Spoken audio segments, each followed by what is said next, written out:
It's Ruben Obed here, once again transmitting live for episode 61 of the Ruben Obed Show.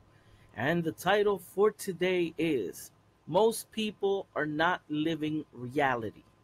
Most people are not living reality. Um, when I say reality, you know, I'm going to explain a little bit what I mean, all right?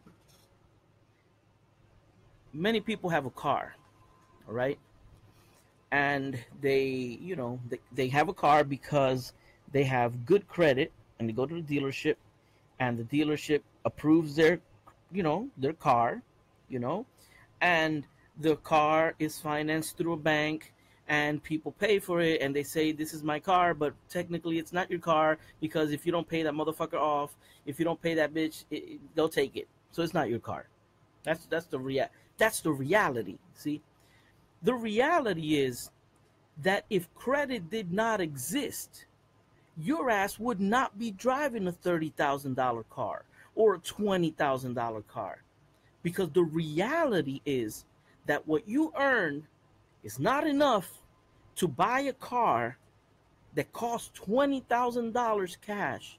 But due to the invention of credit and financing, you're able to do something which is not in accordance with your reality. All right? Let me backtrack a little bit. Let's say I go into a store and I want to buy a cupcake. The cupcake costs $1 and I got 25 cents. I can't buy the cupcake. Let's say I have 50 cents. I can't buy the cupcake. But in life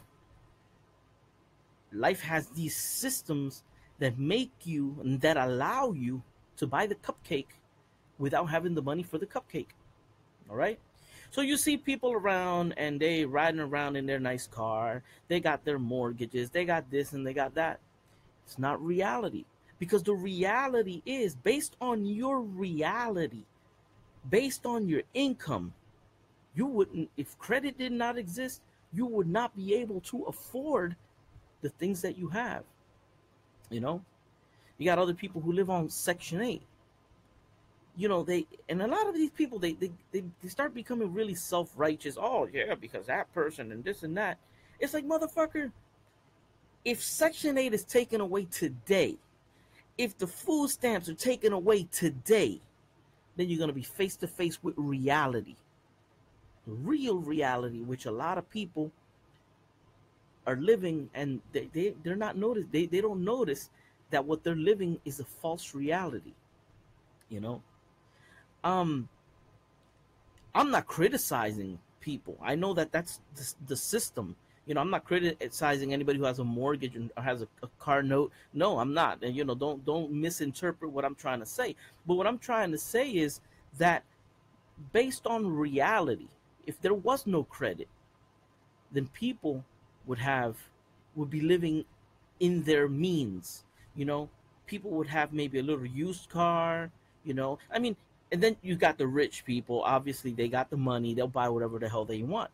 But the majority of the people on Earth, they'd be living poor. You know, so credit was created to succor the poor, to make the poor believe that you are progressing when you're really not. You're regressing. Because if you quit your job, you lose your car, you lose your house, you probably lose your wife, you lose your family, you lose everything. Why? Because you're not living according to your means. You know what I'm saying? Because we don't live in a reality anymore. And you think that the rich people, the Illuminati, the globalists, you think they don't know this? They know this.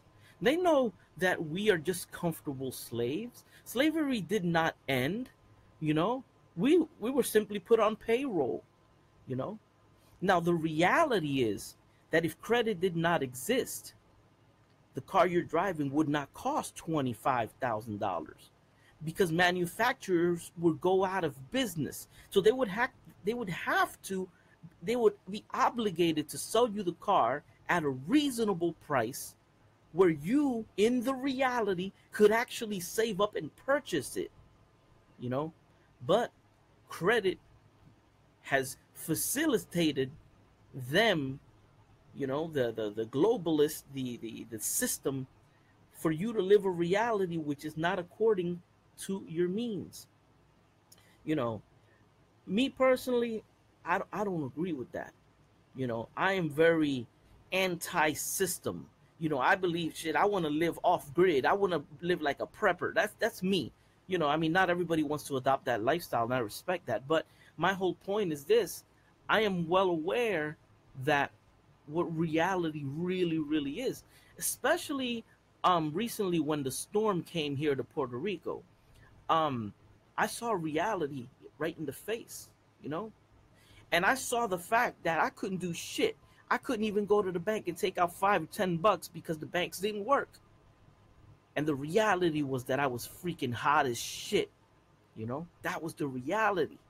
You know, so right now I'm gonna give you a perfect example.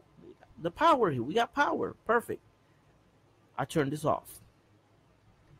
You see this light right here? You see this little lamp? This is running off of solar power, little solar panel that I have on my roof. This is reality.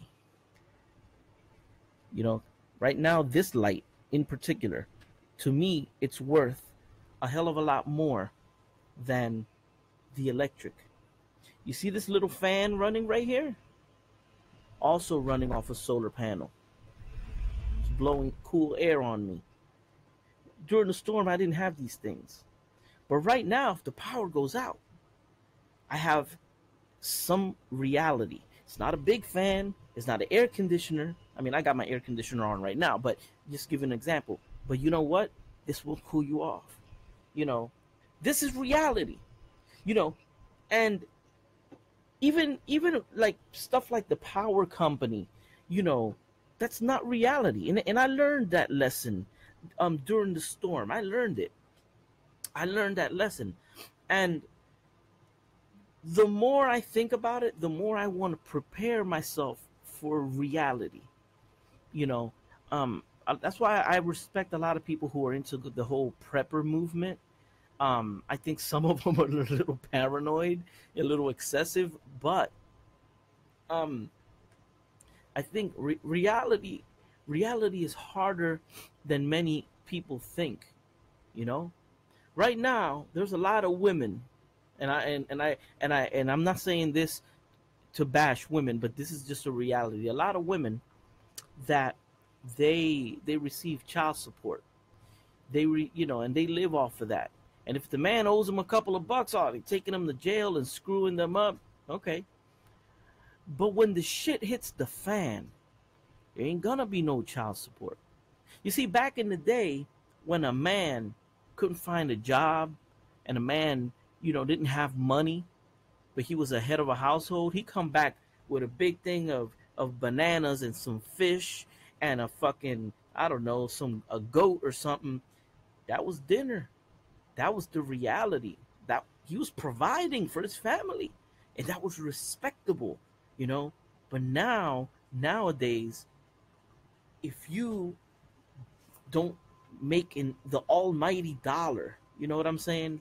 All of a sudden, you're not providing. Let me tell you something. You want to see this right here? This is not reality. All right? This is not real. This is worthless. Let me read what it says on it. It says, it says right here. Let's say it in the back. Okay. This note is legal tender for all debts, public and private. Okay, legal tender. What does that mean? All right. This is what they call a promissory note. This paper is a little letter. It's like right now, for example, let's say you want to go buy a coconut, and you don't have the money to buy a coconut. And my friend up the street sells coconuts. And I tell you, well, look, you know what? Let me write you this little note. Take this note over there to my friend. He knows I'm good for it. And tell him to give you the coconut. I'll pay him. And then you go with your note and it gives you the coconut. That's what a dollar bill is. A dollar bill, any amount, is basically the government saying, yeah, we have that in gold. We have the gold. Don't worry. Give Ruben his coconut or whatever the hell he wants, with that little paper, and that's my promise to you that I will pay you for that coconut. But the government still has the gold locked away. So when the shit hits the fan, this little paper, they'll just break their promise. Yep, those promissory notes ain't gonna be worth shit. And the government still has their gold. You see what I'm saying? That's the reality of it. So people walking around flaunting, oh yeah, I got my stack of dollar bills. You know what? If the economy falls, that stack of dollar bills, it's only gonna be good to wipe your ass with. Because without the backing of the gold that the government has, that dollar bill is not worth anything. You know, Now, what is going to be worth something is trade, you know, bartering, services, Yep, I got some water. I need some bread. All right, you trade, you know. I got I got this. I need that, you know. That's reality. And the problem, that's precisely the problem with our society, is the fact that we've stepped away from reality. We do not live a reality, We don't live a reality, you know. That's why things are so expensive, you know. Things are very expensive only because there is a system that allows commerce to exaggerate prices, and we pay for it. We buy $1,000 cell phones just because, oh, we only pay $12 a month, when the reality is that that stupid ass cell phone, it only it only took $1.50 to make, you know, and we're paying and paying. And it's sad that we're not living the reality, you know. The day that they take away Section 8, the day that they eliminate food stamps, the day they eliminate Social Security, a lot of people are going to have a real reality check. I'm not even thinking about a nuclear holocaust or anything. No, I'm talking about a collapse of the economy. Reality is gonna hit you in the face like bricks. You know, People ain't living reality.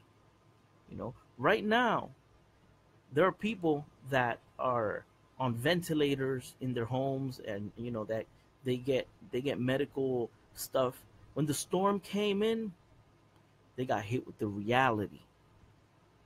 They got hit with the reality that they're dependent on this power or a generator to be alive. You know, That's the reality, and reality's a bitch. Reality is no freaking joke. You know, when when during the storm I had a problem. I had developed some warts, like 3 warts right here on top of my hand, and it was really, it was really bad, and I hated it, and it was embarrassing. I used to cover it up, and I went to there was a doctor at the plaza, and they were checking. There was a dermatologist there, so I said, you know what, let me go talk to the dermatologist. And the dermatologist, when I went up to her, well, she said, well, look, this is my card. It's gonna cost you, I think it was like $75 for the visit and $90 for the treatment of some kind of laser or something they were gonna laser it off with. End the story. It ended up being like $300. But I was at that moment living a reality. See, the doctor wasn't living a full reality at that moment. Why? Because she's a doctor. Even though she's here in Puerto Rico, she probably has a house with a nice generator. She probably got ready before the storm. She probably stocked up because she had the money. See, but she wasn't living my reality. My reality was I couldn't afford to pay her to remove them damn warts from my hand. So the reality that I was living in took me to purchase and to go online, and find apple cider vinegar. That was according to my means. It was $1. I put apple cider vinegar on that damn thing for about a month. It disappeared, man. I don't even have there isn't even a scar or anything. Nothing. Total cure for $1. And the reason why I'm saying this is because, I'm living I live more of a reality than many people, you know, and I'm not trying to sound like self-righteous here anyway. It's just that, you know, like the circumstances in my life have put me in a position that many might say is, I'm poor, or, I'm not well off, and whatnot. And I don't say this, for anybody to feel sorry for me. On the contrary, I do what I can, and I'm working towards what I can, and I'm grateful to God what He has provided for me, you know. But it me being in not the best economic situation has put me face to face with a lot of realities that people don't normally go through and don't keep in mind. And I feel an obligation to kind of like tell people, hey, just open your eyes, because shit might hit the fan and you don't want this shit catching you by surprise. There's a movie that I saw called The Day After Tomorrow, which was very interesting. And in that movie, there was this homeless guy, and he was outside of the library, and a big freeze was gonna come, and the homeless guy went into the library with all the other people, and it was getting real cold, and the homeless guy started teaching the people how to stuff their clothes with newspapers to keep warm. That is a tactic that he learned on the street, facing a reality. See, these people, they were caught by surprise. Storm came. They don't know. But the wisdom of this homeless man, I mean, something as simple as stuffing your clothes with newspaper might save your life. You know what I'm saying? Something as simple as having, a little solar panel with a light bulb or something might be the difference that you need to survive, and or little things, or how to make a fire, or how to use, little Boy Scout shit. But you know what? Um, that's reality. You know what I'm saying? And so my thing, and I'll close out with this. My thing to people is this: sit down with your family and talk about reality.